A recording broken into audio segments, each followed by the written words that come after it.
So I guess I'm supposed to say like my full name. I'm not used to saying my full name. I usually just say Stina, but my name is Christina Gonzalez. I'm running for City Council for District 7. That's here in Manhattan, Harlem, Morningside Heights, Columbia. And for the past 2 years, I've been doing activism around stop and frisk and police reform. And I'm really proud of the fact that a very small, amazing group of people in this city got everyone here talking about stop and frisk. And I realized what grassroots movement looks like, and that was just so hot to me, and that inspired me to continue on, right? And when I found out what was going on in City Council, I decided that I wasn't just going to let a bunch of Democrats just fall into line like the rest of them. And so Green Party people are the people who make most sense to me.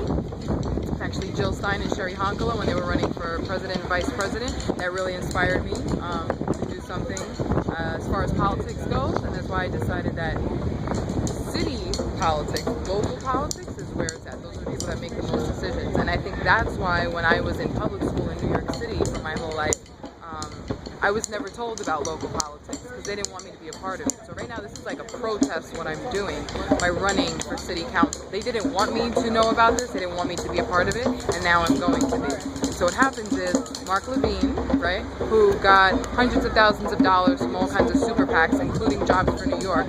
Jobs for New York got all their funding from millionaire and billionaire real estate speculators, all right?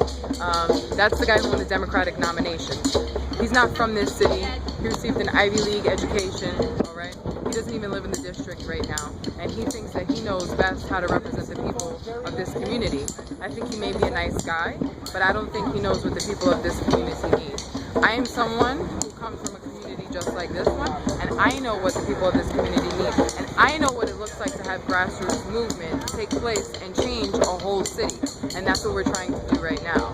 And so it's a really exciting feeling to be out here with like all these people. We've got kids, we've got instruments, you know, and just talking to folks and letting them know that they have another option, because I think that we can get Democrats, instead of voting down the Democratic line just because that's what they're so used to doing, to actually see a candidate who's not talking the same nonsense that all these other candidates are talking and choose her.